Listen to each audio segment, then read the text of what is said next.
Christians, this brother here says, you are predestined once you become part of the body of Christ by believing Paul's gospel.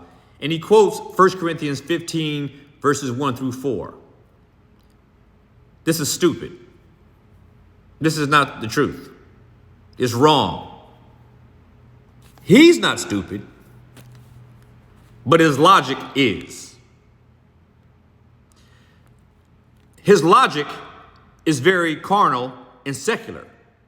That's why I say he's not stupid, because it's the way the world thinks.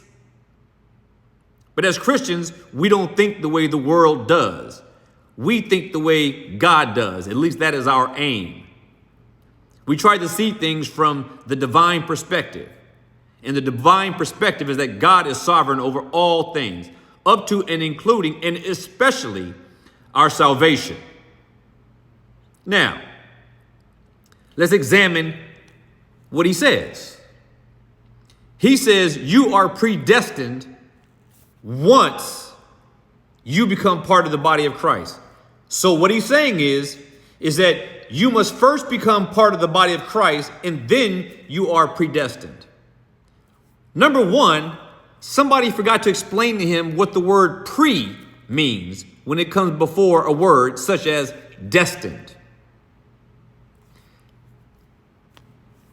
He is saying that what precedes, or he says that becoming the body of Christ, becoming a member of the body of Christ, that is what precedes being predestined. And this is an absolute non sequitur, makes no sense, completely illogical and irrational. So that makes no sense. The idea of being predestined means that it precedes whatever your destiny is.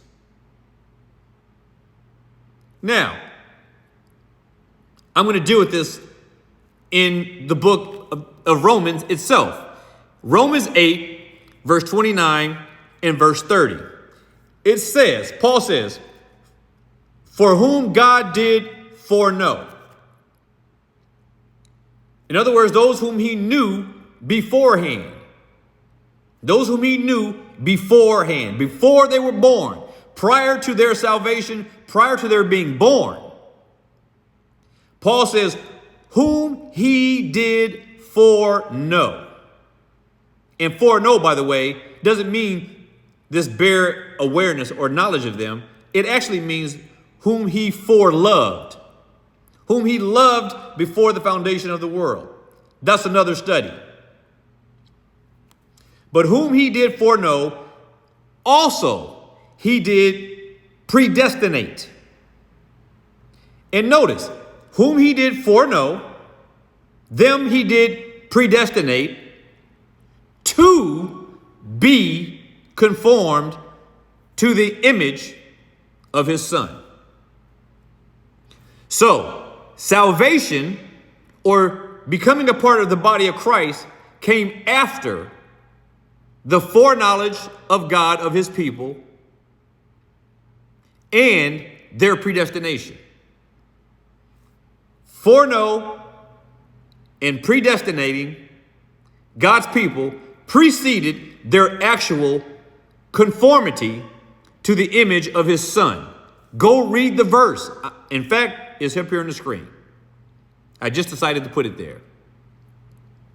For whom he did foreknow, he also predestinated to be conformed to the image of his son, that he might be the firstborn among many brethren.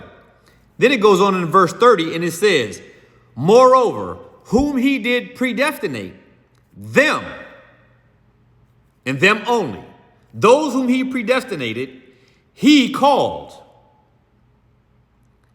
He only called those who he predestinated. Are we talking about the outward general call? No, we're talking about the specific, special, internal call that goes to those who were foreknown and elected or predestinated prior to the foundation of the world.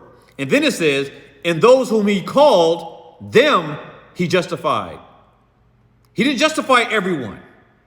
He only justified those whom God foreknew, who he then predestinated to conform to the image of his Son by the call, which also justified. And then he says at the latter part of verse 30 that those whom he justified, he glorifies. So simply put, those whom God foreloved or foreknew before the foundation of the world, them he predestined. And then there's a string of events that go along in the middle, and then they are ultimately glorified.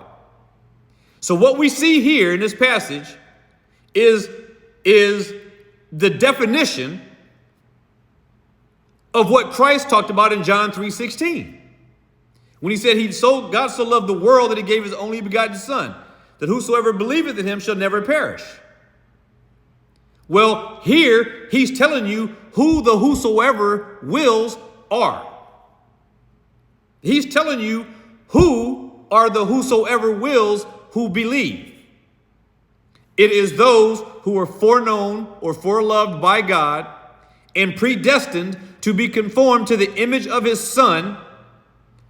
And those who were predestined were called and then justified and then glorified. Everyone that God has predestined to salvation shall be justified and shall be glorified. It is not conditional. It is not tangential. It is absolute. So I don't understand this pathetic logic. You come to Christ first, and then you're predestined. You got it wrong. You're saying that man determines his own destination, and then God predestines posthumously to your own deciding of your destiny. You see how foolish this sounds? Only an unbeliever can come to that conclusion. Be provoked and be persuaded.